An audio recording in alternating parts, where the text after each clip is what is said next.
Fala galera, bom dia, tudo bem com vocês? Hoje a nossa aula vai ser um pouquinho diferente, vai ser uma aula de revisão do semestre.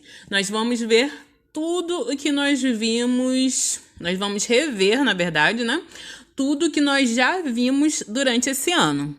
Para começar, nós vamos falar um pouco do que nós vimos na semana passada, na nossa aula ao vivo. Quem esteve junto com a gente pode assistir, pode tirar as dúvidas em tempo real. Quem não esteve pode enviar as suas dúvidas através do WhatsApp ou através do e-mail. E vamos lá.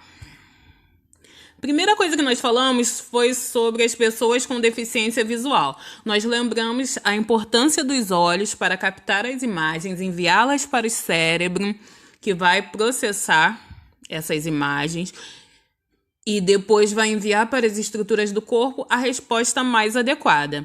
Falamos que nem todas as pessoas têm o funcionamento do cérebro, o funcionamento dos olhos de forma eficiente, não tem 100% da visão.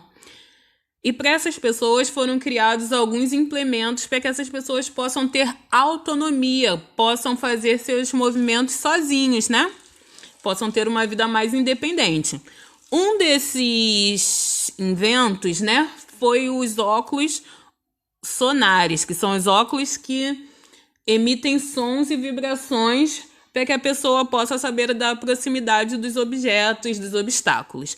Segundo implemento foi a bengala, que nós vimos que ela é de cor única para pessoas que são cegas, de cor verde para pessoas que têm baixa visão, e vermelho e branca para a pessoa que, além de ser cega, também é surda.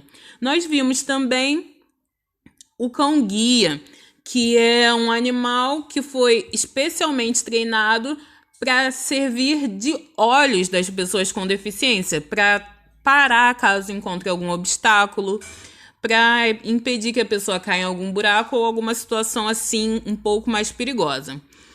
Nós falamos também que nós não devemos alimentar ou distrair os cães-guias, porque eles foram treinados para ter atenção para as necessidades da pessoa, né? Eles não devem ser distraídos. Nós falamos ainda que as pessoas com deficiência são bem-vindas em todos os esportes. Não somente as pessoas com deficiência visual, mas pessoas com qualquer tipo de deficiência. Nós falamos que o esporte é para todos. Todos podem participar, através de adaptações em esportes regulares ou ainda através de esportes que foram criados especificamente para eles. Falando em esportes adaptados, nós temos aqui alguns exemplos, como o atletismo, o ciclismo, a natação e o remo. E falando em esportes que foram especialmente criados para pessoas com deficiência, nós temos aqui o primeiro esporte, que é o goalball. O goalball ele foi criado no ano de 1946. Quem criou o goalball foi um austríaco, Hans Lorenz, junto com um alemão, Sepp Heindler. Eles tinham o objetivo de reabilitar, de trazer uma opção de esporte para pessoas que perderam a visão na guerra, para que essas pessoas recebessem um novo significado para a sua vida. Sendo assim, eles criaram esse esporte, o goalball, que é basicamente definido por pessoas que ficam de joelho e tentando impedir que a outra equipe faça gols através de seus arremessos. A primeira apresentação oficial do goalball, que foi a sua apresentação mais importante, a apresentação que deu divulgação a esse esporte, foi nos Jogos Olímpicos de Toronto, em 1976, onde 7 equipes masculinas apresentaram essa modalidade aos presentes. Mas nós falamos que o goalball foi uma modalidade feita especialmente para pessoas que não enxergam, não é? Então desperta a nossa curiosidade. Se eles não enxergam, como é que eles encontram a bola? A bola, ela tem esse formato aqui, galera. É uma bola que possui guizos, ou seja, sininhos dentro dela. Esses guizos emitem sons que saem por esses furinhos que vocês podem ver aqui. Esses furinhos permitem a saída do som, a passagem do som. Aí os jogadores conseguem saber a direção da bola. Nós podemos ver, né, quando nós visualizamos uma partida de goalball, que eles têm que estar muito atentos, tanto em todos os sentidos, né? Principalmente os sentidos tátil e auditivo. Por isso, quando nós estamos assistindo a uma partida de goalball, a torcida ela não pode fazer barulho. Porque se a torcida faz barulho, os praticantes lá, né, os participantes, eles não conseguem escutar o som da bola se aproximando ou se afastando, sendo lançada. Por isso, a torcida só pode fazer barulho no momento entre o gol e o reinício do jogo. Outro esporte que foi feito para pessoas com deficiência é o futebol de 5. Ele é exclusivo para cegos ou deficientes visuais, ou seja, pessoas que não enxergam nada ou pessoas que têm um grande comprometimento da visão. Essas partidas do futebol de 5, elas geralmente são em uma quadra de futsal que recebe algumas adaptações. Mais de uns tempos para cá, mais precisamente dos Jogos Paralímpicos de 2004 para cá, as partidas também têm sido disputadas em campos de grama sintética. Nesses jogos, o goleiro ele pode enxergar, mas ele não pode ter participado de nenhuma competição oficial nos últimos 5 anos. Não pode ter participado de nenhuma competição oficial da FIFA nos últimos 5 anos. Não pode ser um goleiro profissional que tenha estado na ativa nos últimos 5 anos. E assim como no goalball, o futebol de 5 ele também tem uma bola que tem guizos, que tem os sininhos na sua parte interna. E a torcida também não pode fazer barulho, só na hora do gol, entre o gol e o reinício da partida. No goalball, todos os jogadores eles usam uma venda nos olhos, porque para que todos tenham igualdade na competição, né? Porque pode ter um jogador que enxerga pelo menos vultos. Se ele não usasse essa venda, ele teria vantagem sobre os que são totalmente cegos. Para que haja igualdade, eles usam uma venda, aí ninguém consegue enxergar nada e fica tudo igual. E se o jogador tocar nessa venda, ele comete uma falta. E quem comete 5 faltas é expulso de campo, mas só que quando esse jogador é expulso, o time não fica com 1 a menos, entendeu? Ele pode ser substituído por outro jogador. Nas partidas de futebol de 5, galera, nós temos ainda um guia, uma pessoa que fica atrás do gol adversário para orientar os atletas do seu time. Ele fica, se mova para a direita, se mova para a esquerda. Tem um defensor vindo à sua esquerda, ele vai dando as orientações. Esse guia, ele é uma pessoa que enxerga e vai ditar as regras ali de posicionamento para o time. É esse guia que ele vai dizer onde os jogadores devem se posicionar e para onde devem chutar. Deve ter uma sincronia bem grande entre os guias e os jogadores, né? Para que eles possam se entender no momento da partida. O técnico e o goleiro, eles também auxiliam aos jogadores que estão ali na quadra. Certo? Então, falamos de algumas modalidades que foram feitas especificamente para pessoas com deficiência visual e falamos também de outras modalidades que têm competições para pessoas com deficiência, mas as modalidades não são só essas.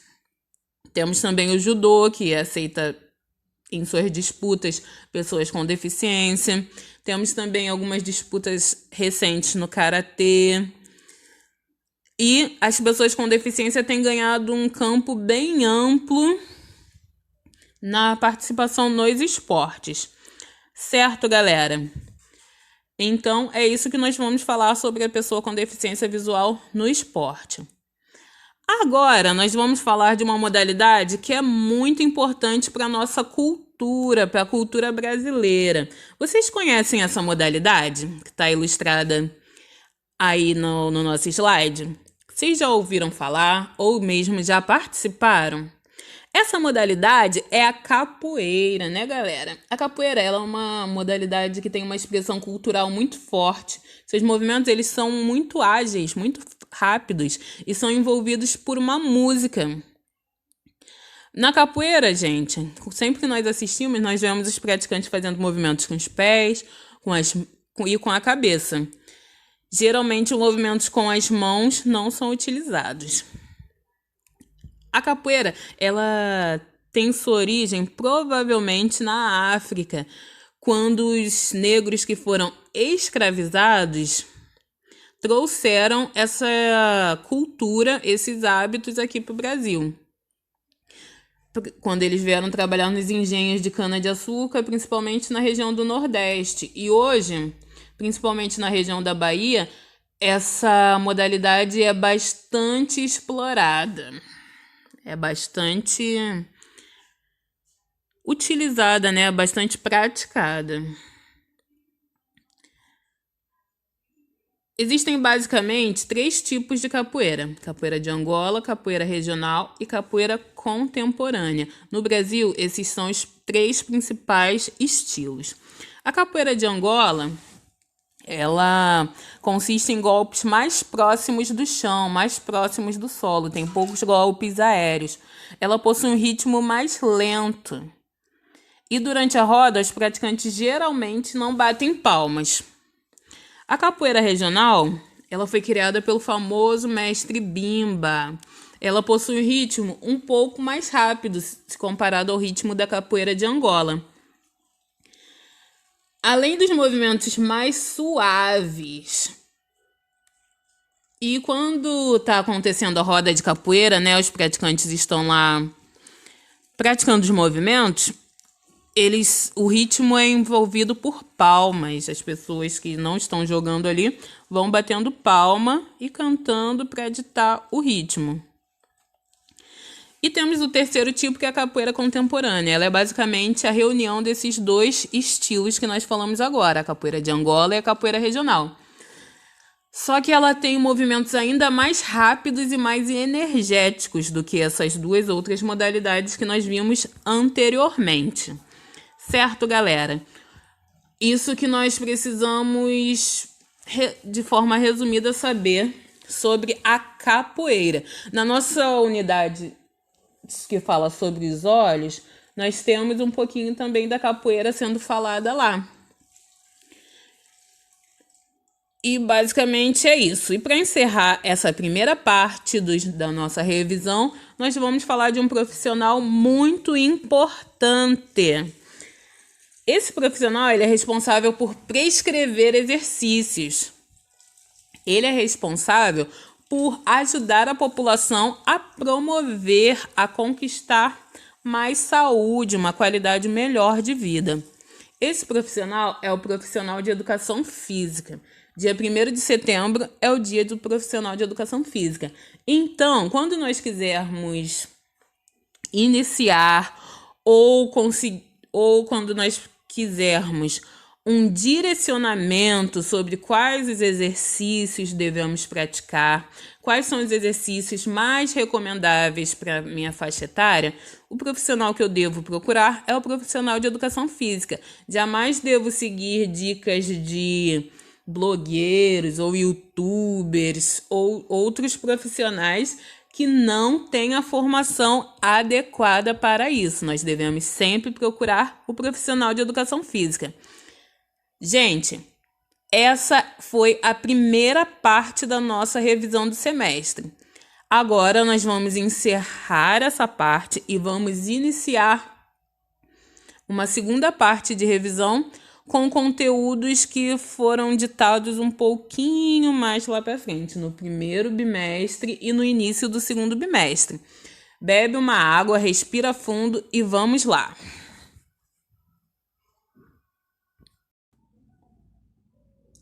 Vamos lá, galera. Todo mundo já deu aquela pausa básica, já foi lá, já bebeu uma água, deu uma alongada e já voltou revigorado para a gente ir para a segunda parte?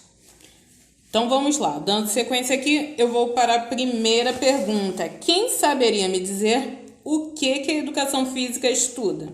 Qual é o objeto de estudo da educação física? Pensa bem, nós falamos bastante sobre isso no início do ano. O objeto de estudo da educação física é o movimento humano. A educação física vai se aprofundar em todos os movimentos que o humano faz e todas as estruturas que agem para que esse movimento aconteça. Então vamos para a segunda pergunta. Como é que nós podemos classificar esse movimento humano? Quem lembra? O movimento pode ser classificado em voluntário e involuntário. Nós podemos classificar o movimento humano de duas maneiras. A primeira maneira é o movimento voluntário e a segunda maneira é o movimento involuntário. Agora, vamos lá. Quem saberia me dizer o que são os movimentos voluntários? Os movimentos voluntários, como nós vimos ao longo desse primeiro semestre, são os movimentos que eu realizo de acordo com a minha consciência, que eu realizo de forma consciente, de acordo com a minha vontade própria. Como exemplo de movimento voluntário, eu tenho andar, correr, saltar, e todos os movimentos que eu faço por vontade própria, de forma consciente. E os movimentos involuntários, quais são? São aqueles que eu realizo de forma inconsciente, sem que eu precise demonstrar a minha vontade para realizá-lo. Como, por exemplo, as batidas do meu coração, o funcionamento dos meus órgãos, a minha respiração.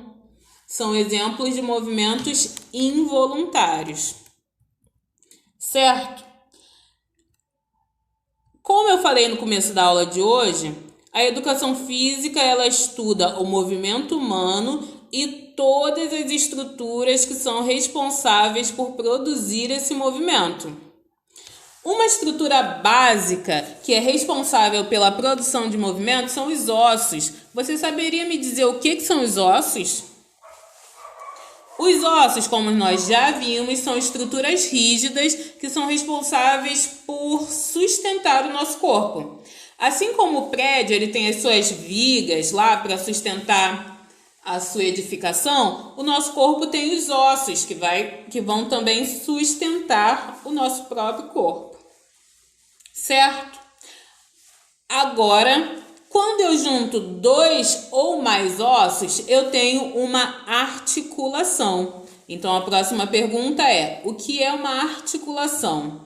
É a junção de dois ou mais ossos. Certo?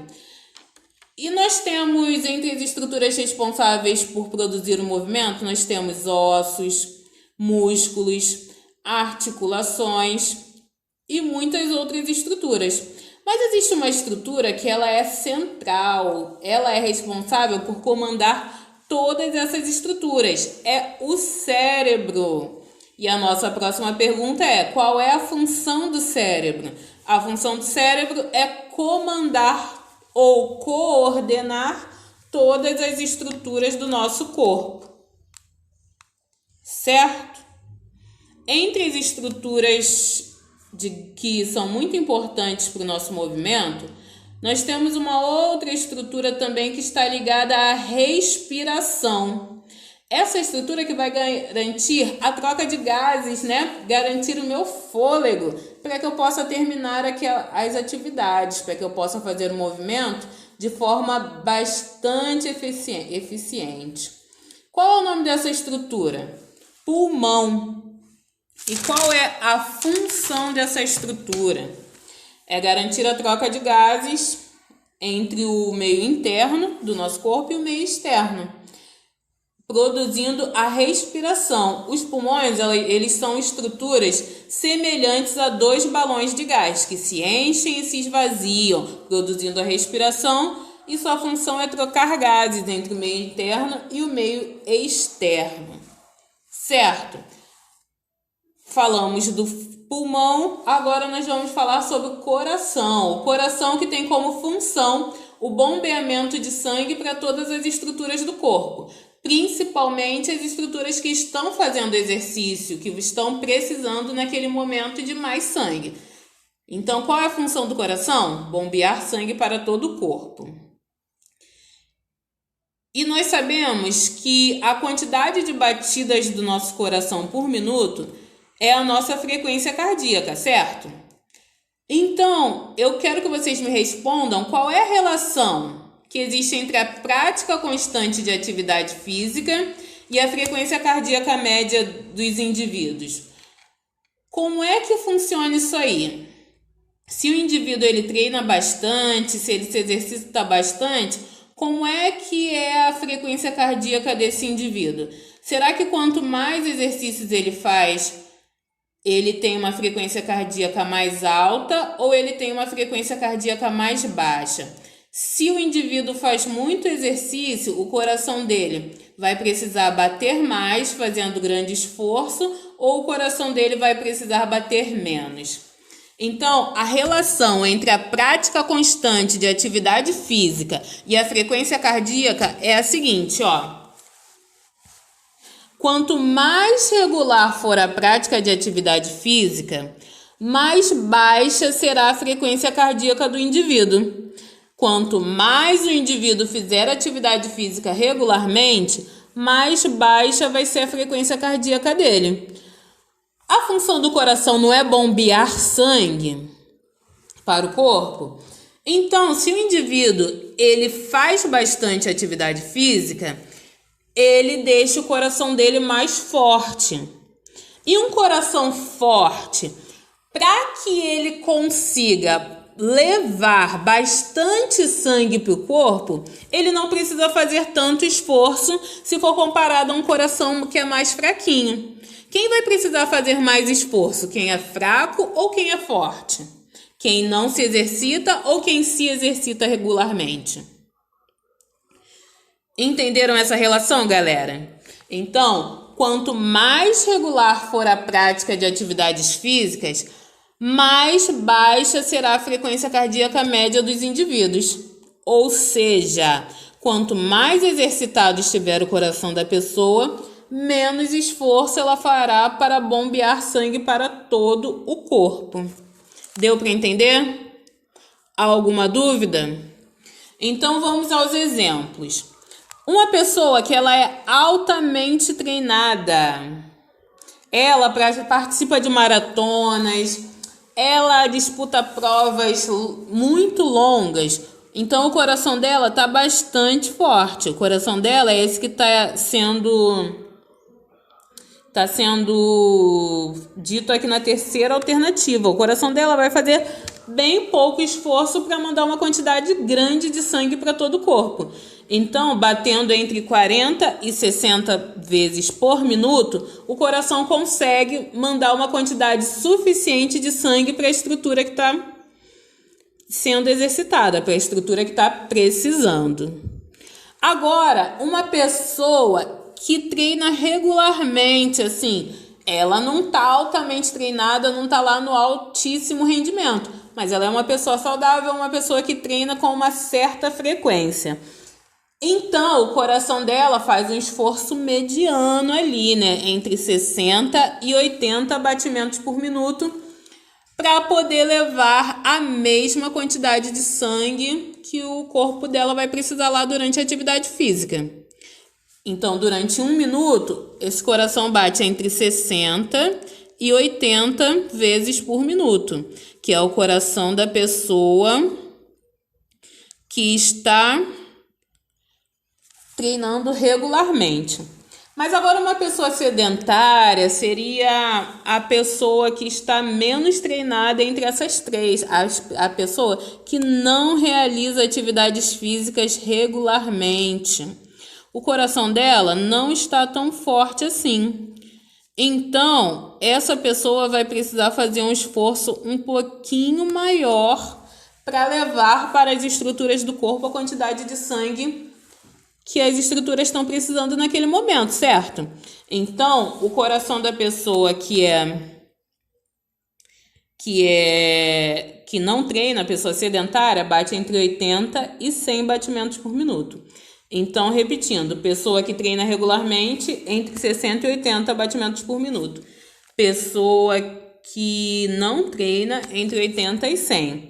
E pessoa que é altamente treinada, entre 40 e 60 batimentos por minuto. Ficou claro, galera? Deu para entender? Agora, por último e não menos importante, eu vou falar com vocês sobre a nossa fábula. Vocês lembram que nós vimos uma fábula bem interessante que contava a história de uma centopeia e de uma tartaruga, onde a centopeia ficava lá dançando, exibindo todas as suas habilidades, e a tartaruga não estava contente com aquela situação e resolveu fazer com que a centopeia ficasse pensando de forma detalhada em todos os passos que ela fazia durante a dança e de forma que ela não pudesse mais dançar. Deu para entender, galera? Essa fábula, ela tenta nos contar que nós não precisamos pensar de forma tão detalhada nos movimentos que nós já conhecemos. E essa fábula, ela foi contada por um avô que queria dizer para o neto que ele conseguiria fazer as embaixadinhas lá no futebol se ele parasse de pensar de forma tão detalhada nos movimentos. Queria dizer para o neto que ele deveria deixar que os movimentos simplesmente fluam de maneira mais natural possível. E nesse momento, quando ele conseguisse fazer que os movimentos fluíssem de forma natural, sem ficar pensando de forma detalhada, o neto conseguiria fazer as embaixadinhas. Galera, todo esse conteúdo está lá no nosso livro. Eu peço para que os senhores releiam todas as unidades do nosso livro, vejam se todas as atividades estão feitas. Se tiver alguma atividade que não estiver feita, podem entrar em contato para a gente esclarecer as dúvidas, para a gente poder concluir esse semestre aí de uma maneira bem bacana. Quem vai precisar ainda fazer a recuperação, presta bastante atenção, leia de forma bem pausada, preste atenção no que é para fazer, consulta o nosso material, que eu tenho certeza que todos vocês vão conseguir. Vocês conseguem, vocês são capazes. Vou encerrar aqui a aula de hoje. Fiquem com Deus e até semana que vem.